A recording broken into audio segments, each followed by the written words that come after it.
अस्सलाम वालेकुम दोस्तों, आप सब कैसे हैं? आई होप कि आप सब खैरियत से होंगे। जैसे कि दोस्तों आप जानते हैं कि जो 26 MCQs है वो हमने कर लिए हैं, ठीक है। और हमारा जो अगला MCQs है वो 27 है।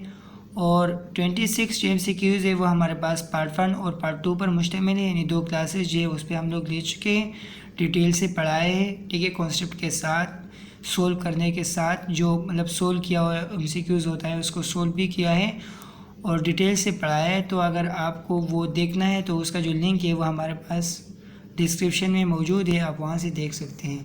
यहाँ पर जो 27 MCQs है उसमें ये कह रहा है कि heat energy can not be measured in, heat जो एनर्जी है वो मेजर नहीं की जा सकती केल्विन में, क्योंकि केल्विन हमारे पास परफेक्ट स्केल ही नहीं है, ठीक है। केल्विन सेंटीग्रेड से बना हुआ है, इसमें मतलब नहीं मेजर जो है वो नहीं की जा सकती हीट एनर्जी, ठीक है। अब 28 में हमारे पास है the average internal energy of an ideal gas is called, जो एवरेज इंटरनल एनर्जी है आइडियल गैस का उसको कहते हैं हमारे पास टेम्परेचर, ठीक है। टेम्परेचर एवरेज काइनेटिक एनर्जी या एवरेज इंटरनल एनर्जी वो टेम्परेचर के बराबर होता है, लेकिन the sum of energy of all the molecules वो हमारे पास बराबर होता है हीट के, ठीक है। 29 में है absolute zero corresponds to this temperature on Fahrenheit scale. Absolute zero दोस्तों अगर केल्विन में देख ले तो एब्सोल्यूट ज़ीरो बराबर होता है 0 केल्विन के। अगर हम लोग सेंटीग्रेड में देख ले तो -273 सेंटीग्रेड के बराबर होता है।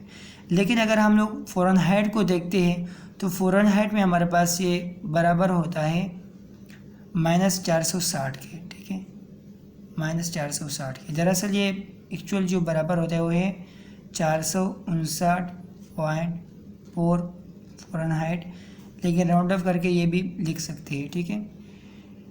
30 है according to the second law of thermodynamics 100% conversion of heat energy into work done is, यानी सेकंड लॉ ऑफ थर्मोडायनामिक्स में हमारे पास 2 स्टेटमेंट है, केल्विन स्टेटमेंट, क्लोसियस स्टेटमेंट, और इसका जो लिंक है वो भी आपको डिस्क्रिप्शन में मिल जाएगी, ठीक है। तो उनके मुताबिक वो जो साइंटिस्ट हैं उनके मुताबिक जो है उनके मुताबिक क्या है कि कन्वर्जन ऑफ हीट जो है वो वर्डन में हमारे पास पूरी होती है, यानी 100% होती है या नहीं, तो नहीं होती, क्योंकि वो नॉट पॉसिबल है, पॉसिबल ही नहीं है ये, तो इसलिए हमारे पास ये पॉसिबल नहीं है। और इन्होंने यही कहा था जो केल्विन स्टेटमेंट है वो इंजन के ऊपर है और जो क्लोसियस स्टेटमेंट है वो हमारे पास है रेफ्रिजरेटर के ऊपर, ठीक है।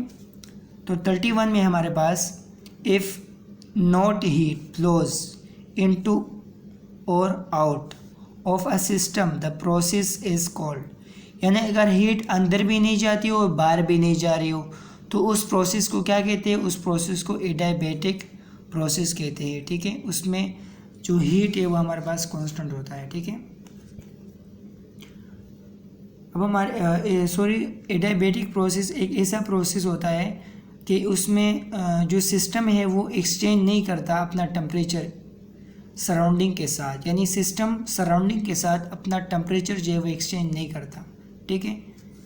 जब सिस्टम टेम्परेचर अपने सराउंडिंग के साथ एक्सचेंज नहीं करेगा तो मतलब टेम्परेचर जो हीट जो है वो इन और आउट नहीं होगी, तो ये हमारे पास एडियाबैटिक प्रोसेस है।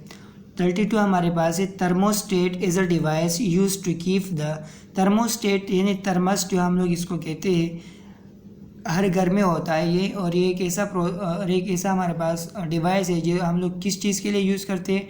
टेम्परेचर को कांस्टेंट करने के लिए, यानी जो हम लोग अमूमन हम लोग उस पर 6 तो ज़्यादा डालते हैं, गर्म पानी भी डाल सकते हैं, अगर ठंडा पानी भी डाल सकते हैं, तो वो लॉन्ग टाइम तक हमारे पास उसी हालत में रहता है। जैसे कि हम लोग अगर गर्म चाय डालें टी तो हमारे पास वो लॉन्ग टाइम तक हमारे पास गर्म रहेगी, ठीक है, वार्म रहेगी। अगर कोल्ड हमारे पास हम लोग वाटर डालें तो वो हमारे पास कोल्ड रहेगी लॉन्ग टाइम तक, क्योंकि हमारे पास वो थर्मोस्टेट है, उसमें हमारे पास वो, ठीक है। तो दोस्तों अभी हमारे पास आते हैं MCQs नंबर 33 पर। If the volume of a given mass of a gas is doubled without changing its temperature the pressure of the gas is, अगर वॉल्यूम जो है वो हमारे पास डबल किया जाए तो प्रेशर पर क्या असर पड़ेगा? तो दोस्तों वही बॉयज़ लॉ, वॉल्यूम हमारे पास क्या है? इन्वर्सली प्रोपोर्शन है प्रेशर के, यहाँ पर तुमने क्या किया है, वॉल्यूम को यहाँ पर इस एमसीक्यूज़ में डबल किया है, वॉल्यूम को हमारे पास इस एमसीक्यूज़ में डबल किया है, तो प्रेशर हमारे पास 1/2 होगा, यानी डिक्रीज़ होगा 1/2, ठीक है। तो प्रेशर हमारे पास क्या होगा, reduce to 1/2 of the initial volume, ठीक है।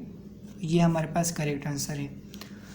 अब 34 में हमारे पास है कि bimetallic thermostat works on the principle of, तो ये हमारे पास काम करते हैं डिफरेंशियल लीनियर एक्सपेंशन, ठीक है।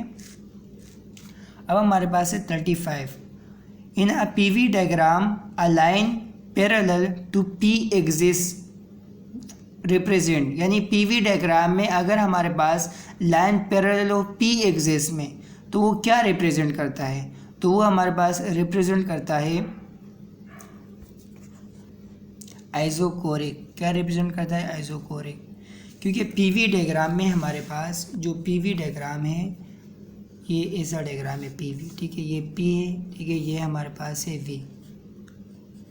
इसमें देखो, इसमें मैं क्या करता हूँ, ये इसको इस तरह करता हूँ, तो ये क्या होगा, प्रेशर यहाँ पर बढ़ रहा है, प्रेशर बढ़ रहा है प्रेशर, लेकिन जो वॉल्यूम है वॉल्यूम वो सेम है, वॉल्यूम तो बढ़ ही नहीं रहा है, तो इसलिए इसको कहते हैं आइसोकोरिक, आइसोकोरिक।